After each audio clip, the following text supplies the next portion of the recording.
Bismillahirrahmanirrahim. Assalamualaikum warahmatullahi wabarakatuh.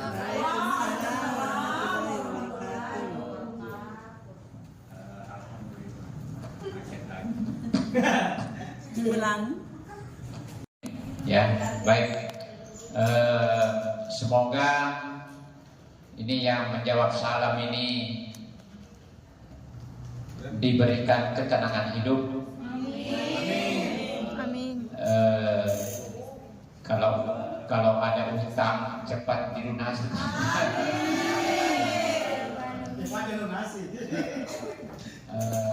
Dapat yang berkah ya. Dan insya Allah mendapatkan kebahagiaan ya, pagi siang malam ya, sepanjang hari. Alhamdulillah Bapak dan Ibu, kita kembali bersama di tempat yang sangat sederhana ini, di tempat ruang lab ini, guna mengikuti kegiatan terkait dengan aksi nyata teman kita Bapak Saudara Muhammad Alimka, SPD, MPD, dalam rangka diseminasi ya, selaku fasilitator rekognisi angkatan berapa nih? Angkatan 11 ya, 2024 ya. Bapak Ibu yang saya hormati, terus terang ini di diseminasi kali ini modul 1.4 ya, terkait dengan budaya positif ya. Ini materinya sangat amat kita butuhkan di keseharian kita ya, selaku pendidik, selaku pihak yang memberikan layanan terbaik kepada anak-anak kita ya, peserta didik kita, hubungannya dengan merdeka belajar ya. Oleh karena itu semoga kegiatan ini nantinya ya betul-betul bisa memberikan modal yang kuat ya, untuk bisa kita praktekkan di kelas masing-masing Bapak dan Ibu. Mungkin karena kegiatan ini sebentar ini banyak hal yang mau disampaikan. Harapan saya selaku kepala sekolah di sini adalah saya minta teman-teman bisa interaktif ya, bisa mempertanyakan kira-kira hal-hal yang terkait dengan apa yang kita akan bahas di sini sebentar.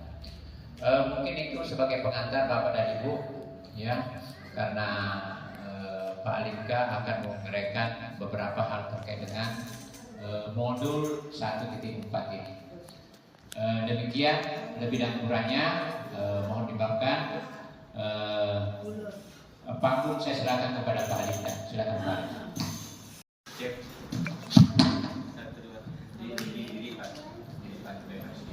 Cek ya. Baik, bismillahirrahmanirrahim. Assalamualaikum warahmatullahi wabarakatuh. Terima kasih atas dukungan dari Kepala Sekolah SMP Negeri Namun Colowe, atas wadah yang diberikan kepada saya untuk berbagi pemahaman terkait budaya positif. Untuk Bapak Ibu mungkin yang pernah mendapatkan materi ini Bapak Ibu selain kemarin. Yang baru hadir mungkin baru ya. Nah, izin Bapak Ibu di sini bukan berarti saya 100% di lapangan itu jago menerapkan, tetapi ini hanya sekedar berbagi pemahaman. Saya sampai detik ini pun masih belajar dan saya menyadari bahwa semua materi yang ada di sini secara teori saya belum terapkan 100% karena memang tantangannya sangat berat. Izin Bapak Ibu yang dengar suara saya boleh tepuk 1, 2. Oke. Jadi ada 7 poin Bapak Ibu sekalian. Pertama, perubahan paradigma, dan yang paling terakhir adalah segitiga diskusi. Oke, sebelum kita lanjut, saya kasih waktu kepada Bapak Ibu. Silahkan cari pasangan. Pasangan itu 2 orang Saja Bapak Ibu. Pasangannya 2. Ya, khususnya Pak Hamzah misalnya. Iya. Oke, Pak Haji Arifin sama Pak Noneng. Oke. Nah, sekarang Bapak Ibu yang bertindak sebagai A itu mengepalkan tangannya begini. A. Terus di dalam kepalan tangan ini ada barang berharga kecil, jadi bisa digenggam seperti ini. Jadi siapa yang A? Oke. Yang B berusaha untuk ambil itu barang berharganya. Tergantung bagaimana cara diambil itu barang berharga. Saya kasih waktu 20 detik, silahkan diambil. Oke. Instruksinya dipahami Bapak Ibu? Instruksinya? Pilih dulu Pak Haji antara Pak Noneng sama Pak Haji. Satu yang mengepal, satu orang saja. Yang satunya berarti yang sebetulnya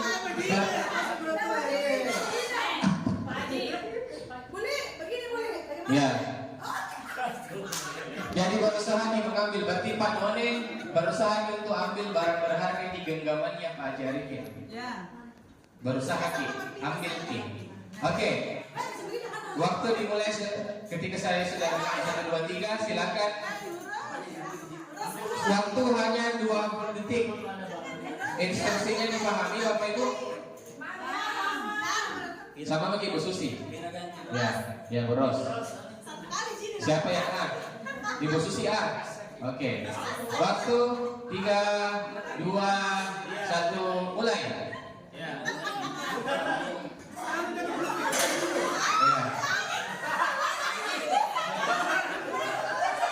Oke. 10 detik.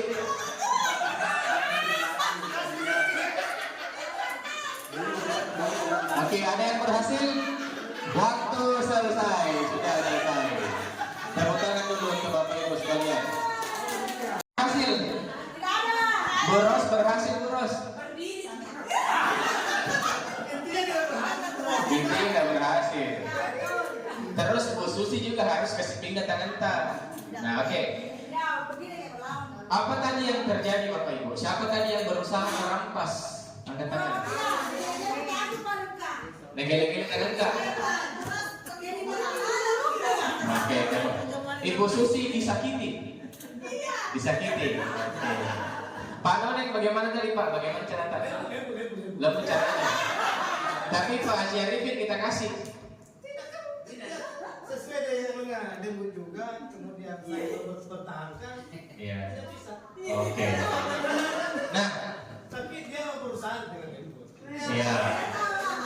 Nah, tetapi tidak berhasil. Nah, itu yang akan kita pelajari Bapak Ibu. Jadi cara untuk dapatkan barang berharganya itu teman, bagaimana caranya? Ternyata sebagian besar di sini caranya adalah dengan merampas. Kenapa merampas? Kenapa barang berharga yang Anda bilang ini Pak Jarifin, ini barang berharga Bu, tidak ada yang boleh ambil tiba-tiba Pak Noneng ambil tangannya begini. Nah, yang terjadi adalah di paradigma kita semua, kalau kita mau mengambil itu dengan cara begitu tadi. Itu yang akan kita pelajari. Lalu bagaimana caranya? Cara pertama Bapak Ibu, ubah paradigma. Nah, paradigmanya bagaimana? Ini teori kontrol.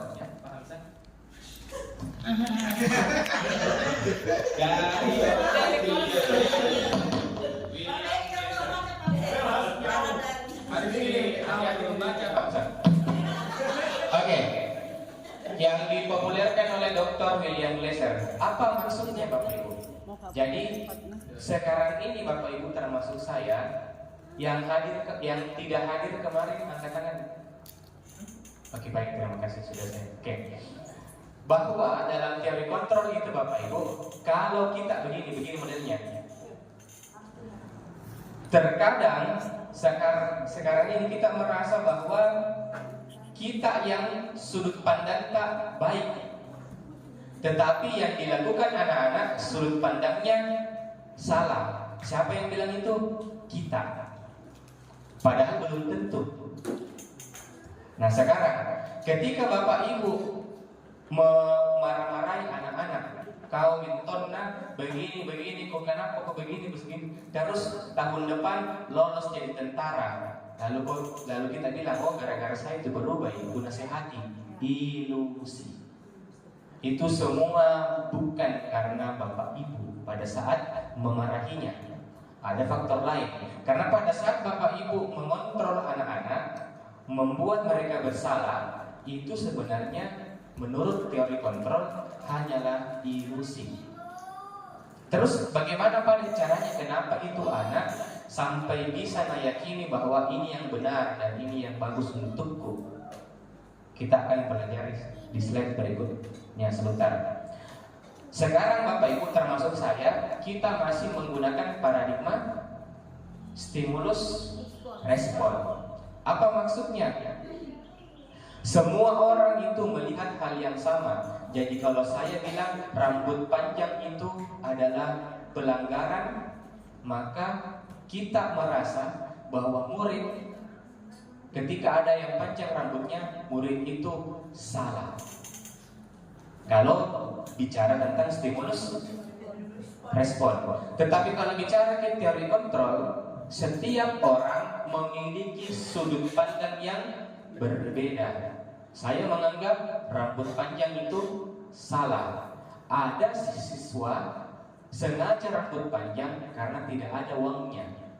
Jadi dianggap percuma dia potong karena keluar uangku, sedikit uangku. Jadi dianggap panjang rambutnya adalah sesuatu yang wajar.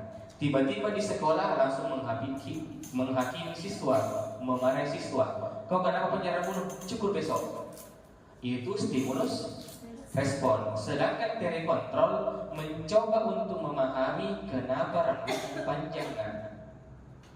Sehingga kita langsung memahami, oh ternyata itu anak sudut pandangnya begitu. Wajar tahu anak tidak cukur.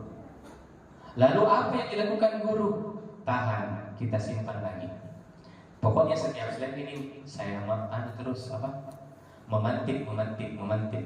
Apalagi yang saya bilang respon Bapak Ibu.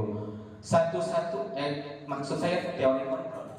Jadi Bapak Ibu, Satu-satunya yang bisa Bapak Ibu kontrol itu hanya satu orang saja. Siapa itu?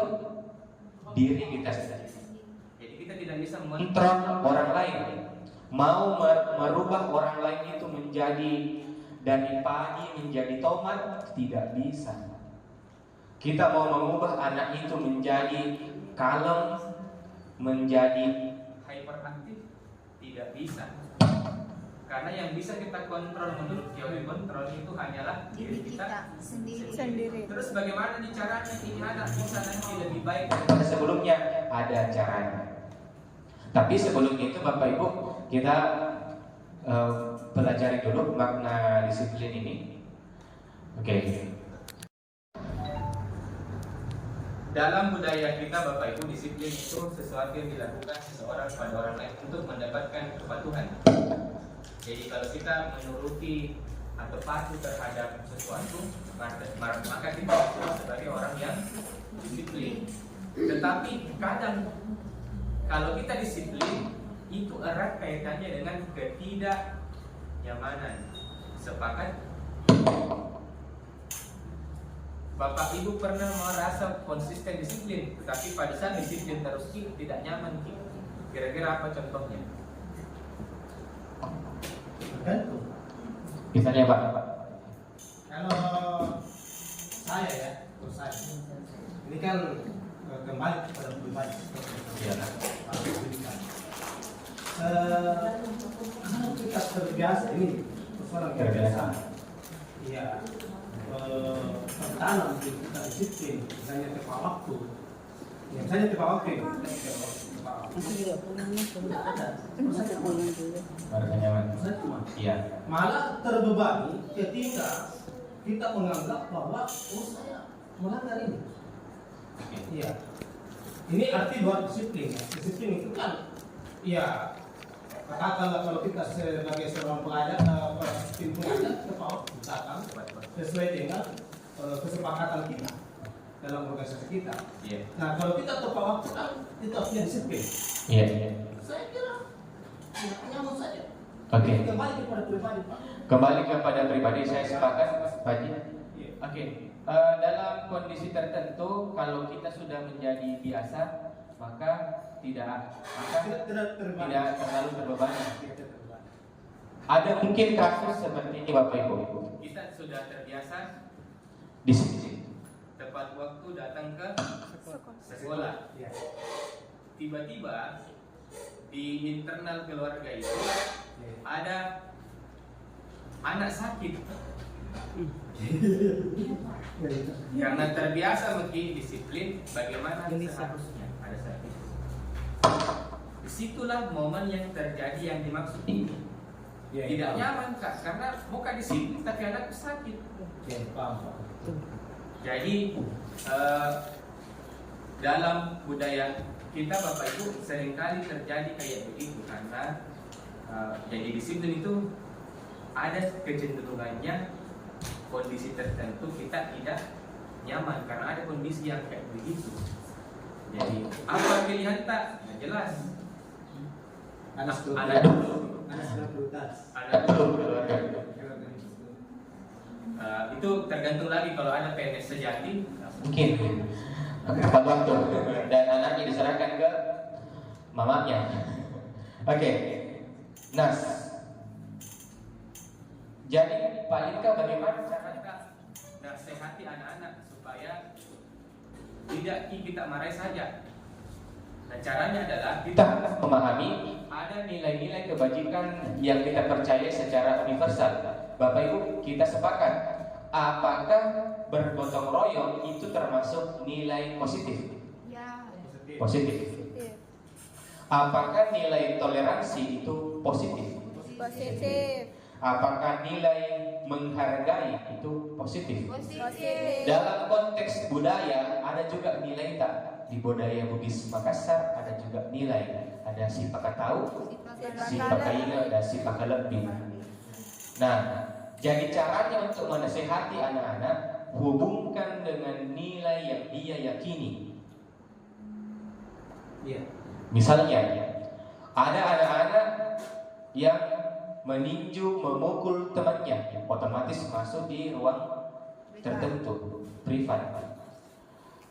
Bagaimana cara nasihati anak-anak? hubungkan dengan Nilai yang dia yakini, tujuan hidup atau cita-cita. Misalnya cita-citanya menjadi polisi. Kita benturkan, nah kalau polisi itu tidak suka memukul orang, tidak suka meninju temannya. Besok hari dia mau meninju, tapi langsung berpikir, wah, kalau polisi orang itu tidak meninju, jangan mak deh. terus dia berubah karena apa?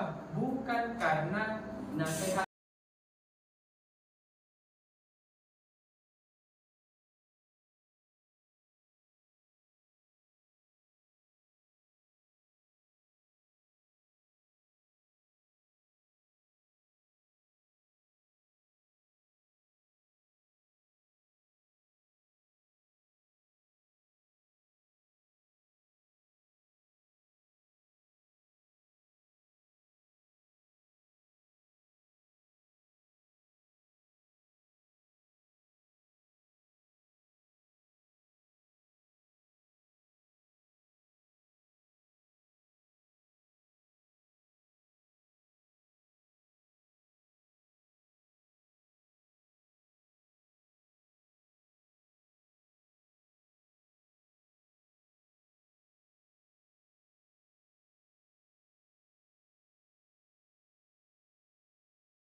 ke sekolah.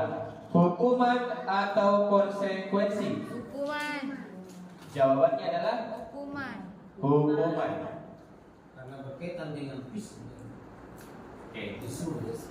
kita nanti ada penjelasannya. 2. Lari mengelilingi lapangan basket 2 kali karena terlambat hadir di sekolah. Hukuman. Hukuman. Murid diminta untuk push up 15 kali karena tidak menggunakan masker. Hukuman. Ya, setahun ini gue lakukan. Kalau misalnya ada yang ganggu temannya, gue suruh kengkreng. Ternyata yang gue lakukan itu adalah Hukuman. keempat, menggantikan kertas tugas teman yang telah coret-coret. Konsekuensi. Dari sini kita sudah dapat perbedaannya. 5. Membersihkan tumpahan air di meja tulis karena tersenggol pada saat belajar. Konsekuensi.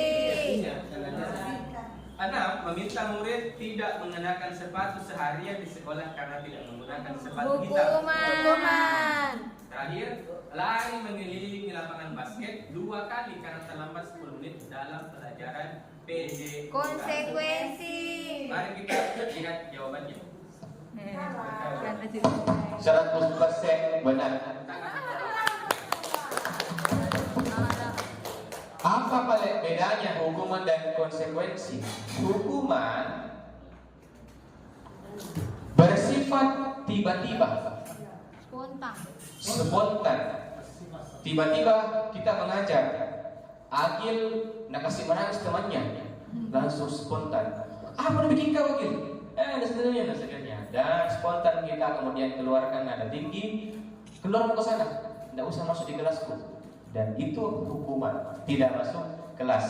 Tapi ternyata konsekuensi boleh kita lakukan. Kenapa? Karena konsekuensi itu ada nilai yang diyakini. Nilai apa itu? Bertanggung jawab. Apa contohnya? Seperti ini. Nah, tumpahi air di meja karena tersenggol saat belajar. Jadi orang yang menjatuhkan itu, oh sorry, sini saya bersihkan. Atau kita suruh nak bersihkan dulu, nak kan kita kasih jatuh. Itu kita.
Nah, terima kasih Pak Haji. Jadi itu siswa yang datang terlambat masuk di kelas, kita kasih konsekuensi. Apa contoh konsekuensinya?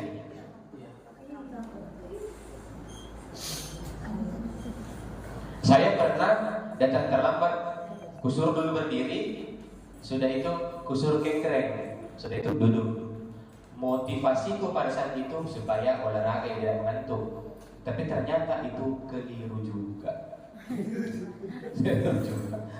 Jangan sampai capek memang di luar, jadi kecamatan bacakin lagi. Ternyata Bapak Ibu sama teman. salah satu yang bisa kita kasih kalau ada anak terlambat masuk ke kelas, konsekuensinya adalah dia terlambat berapa menit? Katakanlah terlambat 10 menit. Maka nanti kalau selesai jam tak, keterlambatannya itu ditambah dengan dia tidak keluar juga 10 menit dengan catatan catat materi yang tidak dia terima pada saat belum datang itu. Ternyata begitu.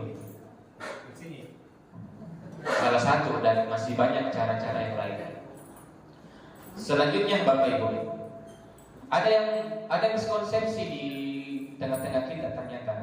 Katanya kalau budaya positif itu lebih baik jangan ada aturan. Jangan ada aturan supaya kita tidak pernah melanggar. Kan begitu. Kita melanggar ini karena ada aturan. Jadi jangan bagi yang bikin aturan supaya tidak ada yang melanggar. Ternyata itu miskonsepsi. Apa penjelasannya Bapak Ibu? Dalam hidup bermasyarakat selalu ada tatanan atau aturan di tengah-tengah dan berlaku di masyarakat kita. Dalam konteks agama ada, dalam konteks budaya ada, dalam konteks bernegara ada, dalam konteks pendidikan ada. Jadi kita diatur bukan berarti kita itu mau hidup bebas, tetapi supaya masing-masing punya keadilan dan sejahtera. Kalau semua disiplin pasti sejahtera, tidak ada yang merasa dirugikan. Selanjutnya Bapak Ibu, kita bahas andi syafaat.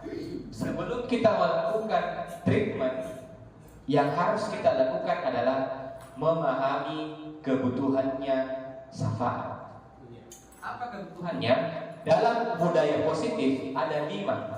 Silahkan memilih. Apakah dia butuh penguasaan? Apakah dia butuh bertahan hidup? Apakah dia butuh kasih sayang dan rasa diterima? Jawabannya mungkin iya. Paling tinggi di sini. Sama juga siswa saya, Haidir namanya 91. Orang tuanya tidak ada di rumah, tidak ada kasih sayang. Terus akhirnya dia butuh kasih sayang itu di kelas pendiam. Beda cerita kalau Agil tidak butuh kasih sayang. Yang dibutuhkan adalah kebebasan. Ini ada kebebasan. Jadi langkah pertama kita tahu dulu apa kebutuhan anak itu berdasarkan teori ini.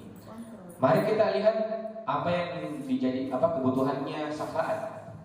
Syafaat kemungkinan membutuhkan kasih sayang dan rasa diterima. Kebutuhan ini dan 3 kebutuhan yang lain itu bersifat psikologis. Kebutuhan untuk disayangi dan diterima meliputi kebutuhan akan hubungan dan koneksi sosial. Kebutuhan untuk memberi dan menerima kasih sayang dan kebutuhan untuk merasa menjadi bagian dari suatu kelompok. Kebutuhan ini juga meliputi keinginan untuk tetap berhubungan dengan orang lain seperti teman, keluarga, pasangan hidup, teman kerja, binatang peliharaan dan kelompok di mana kita tergabung. Jadi makanya bergabung syafaat di kelompok tertentu karena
Kan alasan-alasan untuk muridnya dalam guru membela murid. Apa contoh kata-katanya? Kerja ini nak masa ndak tega kulihat Pak Alimka begini kerja ini. Jadi dia bekerja karena saya. Terus apa hasilnya Bapak Ibu? Ketergantungan. Ini terjadi di kelas kemarin ini cerita juga. Misalnya ada pertanyaannya siswa, datang kepala sekolah atau tidak? Siapa kira-kira bisa jawab? Semua guru kan? Nah, ini siswa masuk ke ruang guru. Ini contoh, bukan kejadian nyata, ini contoh Ji. Masuk di ruang guru. Meja pertama yang ditemui di situ adalah Ibu Lola. Contoh Ibu. Itu siswa ya, tidak tanya Ibu Lola. Padahal pertanyaannya apa? Tapi Bu, ada kepala sekolah. Artinya semua pertanyaan itu bisa ditanyakan oleh semua guru. Kenapa nak pergi langsung ke Pak siapa? Membriri yang paling ujung. Nalangkai Bu Dola, nalangkai Bu Lili, nalangkai Bu Wahida, nalangkai Pak Hamsa sampai ke Membriri. Ada kepala sekolah. Nah, apa dampaknya? Ketergantungan. Dia mau bertanya kalau ada di Membriri. Jadi guru-guru lainnya dianggap bukan teman. Ternyata itu dampaknya kalau ada guru yang berposisi sebagai teman. Sekalinya guru itu Pak Asir tidak hadir, tidak ada yang tanya, takut semua sama guru. Karena Pak Asir yang nanggap sebagai teman atau gurunya. Sama Tonji wali kelas, sama wali kelas Tonji tanya. Tidak mau di wali kelas yang lain. Itu ternyata posisi teman. Yang keempat, ini kurang lebih kayak Pak Arifin, Pak Rahman, Pak Jalil. Kenapa disebut itu? Punya pemahaman aturan yang luas. Hidup masyarakat sosialnya juga berpengalaman. Karena kenapa?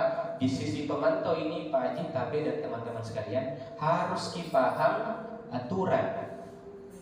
Contoh, dia menghitung, mengkadar, mengukur. Kalau melakukan ini apa nanti efeknya kalau melakukan ini apa nanti efeknya.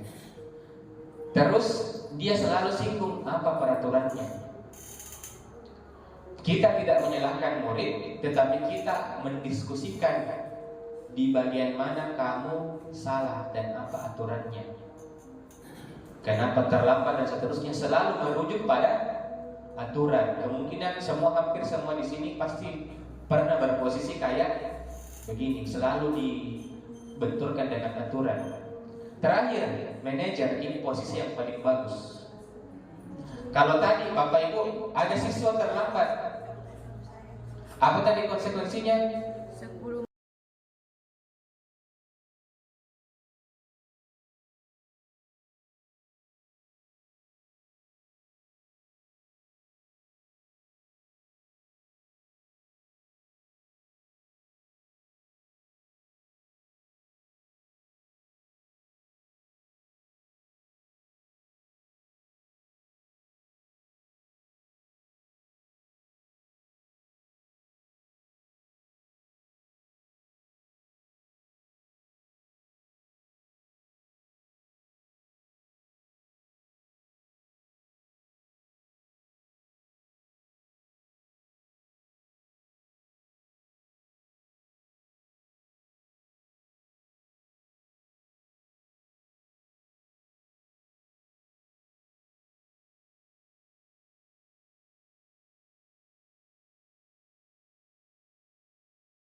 Pertama, menstabilkan identitas.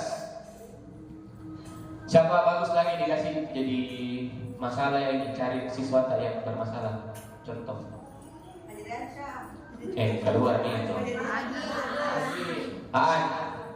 Aan. Langkah pertama Bapak Ibu menstabilkan identitas. Restitusi ini dilakukan ketika siswa mendapat masalah atau sikapnya tidak bagus, dan ini dilakukan privat. Dipanggil di Aan, masuk di ruang BK. Langkah pertama, stabilkan Identitas. Apa tujuan stabilkan identitas? Ada 3 atau indikator tercapainya ada 3. 1, kalau Aan tahu dirinya bahwa dia adalah siswa. Yang kedua, kalau Aan tidak emosi. Dan yang ketiga, bisa diajak bicara. Kadang tuh anak-anak, kenapa kok loncat dari jendela? Anda jipa, anda jibu. Itu. Berarti kalau dia jawab begitu, tidak stabil di identitasnya. Jadi jangan dulu bahas salah atau benar. Yang kita bahas adalah identitasnya. Nah, tahukah dirinya sebagai siswa dan bisa diajak bicara. Jadi jangan menghardik pada saat itu menunjuk, tetapi buat dia tahu dan nyaman bisa berinteraksi dengan kita.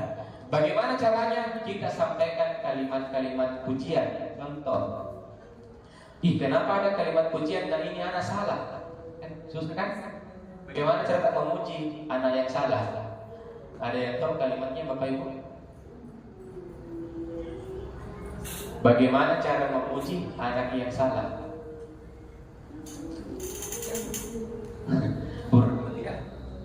Kita tahu bagaimana caranya memuji anak yang salah. Di langkah ini harus dipuji supaya stabil identitasnya, nyaman sama kita. Ya? Oh salah, keliru. Kenapa kau begini? Padahal kuliah kau pintar juga, enggak salah. Belum tahu benar salah Ibu. Kita belum tanyakan langkah kedua.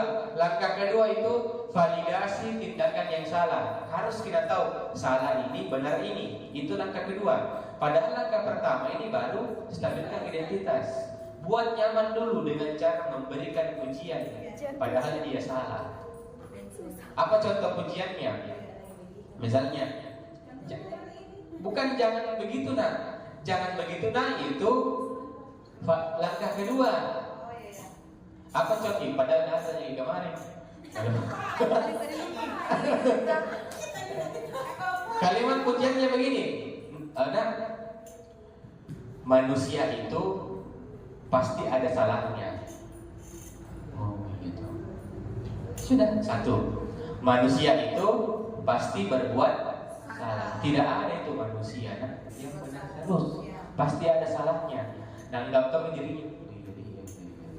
Jadi baru mulai di fase yang menuju nyaman. Kalimat kedua,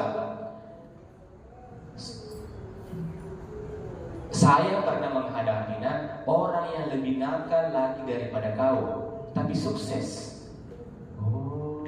Nah yakin ini? Oh berarti nakal ini belum seberapa, dan yang nakal sekali itu sukses. Jadi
memberikan penawaran, bukan paksaan.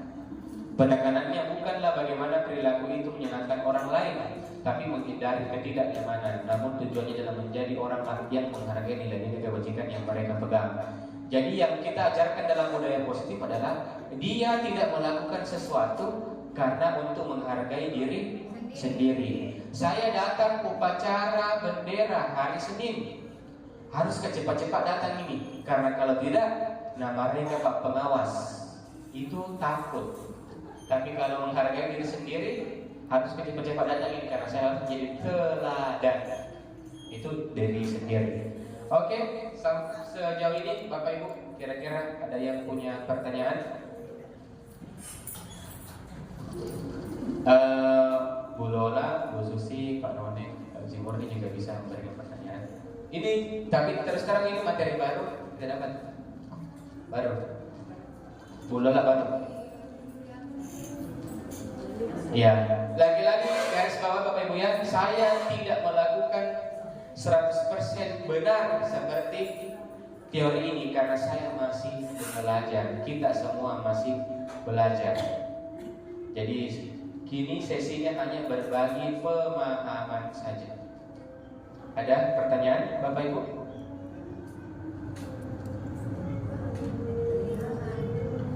Satu orang saja. Ya, Pak Ustaz. Tadi kan itu cara-cara dulu berdiri ada tadi ada materinya bagaimana seorang guru itu pendekatannya ke anak-anak tadi kan ada ideal, ada membuat merasa bersalah teman memantau dan manajer.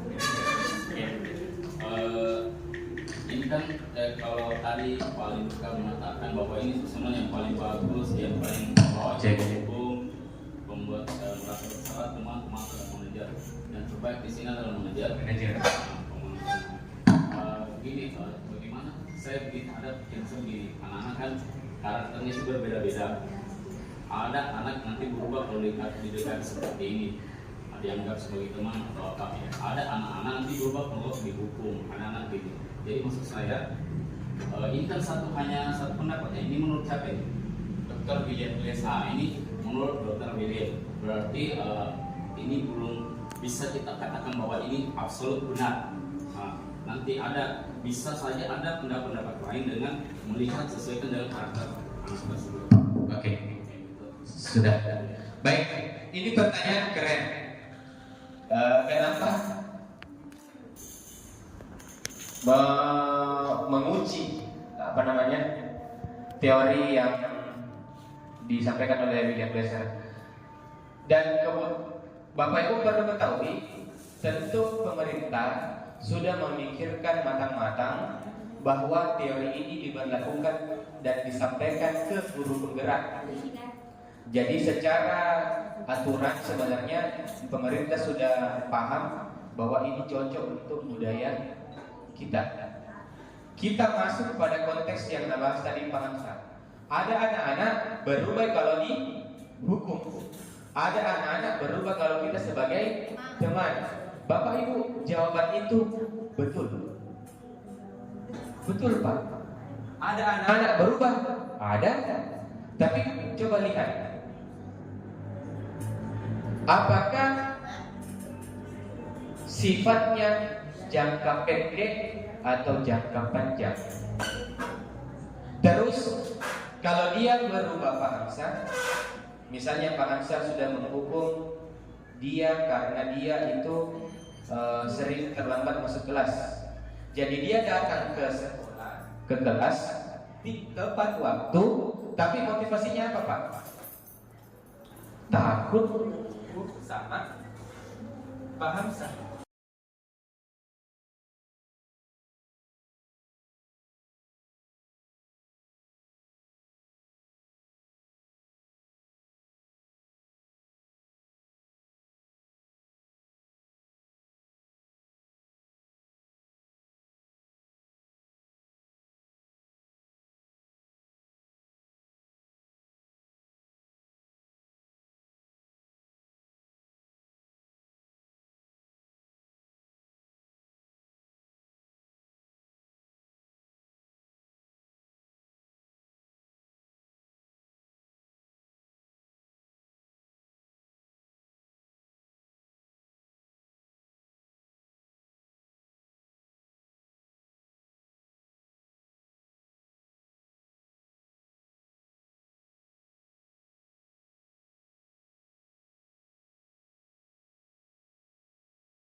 sudah dihukum, benar.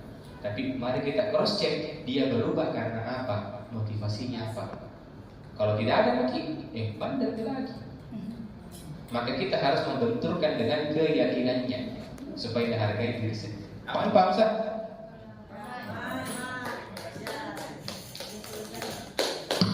Ada lagi Bapak Ibu? Nanti PGP angkatan 12 tidak ada yang batasan umur, jadi Bapak Ibu bisa mendaftar. Oh, dari kita sanggup. Biar yang 1 tahun pensiun masih bisa datang.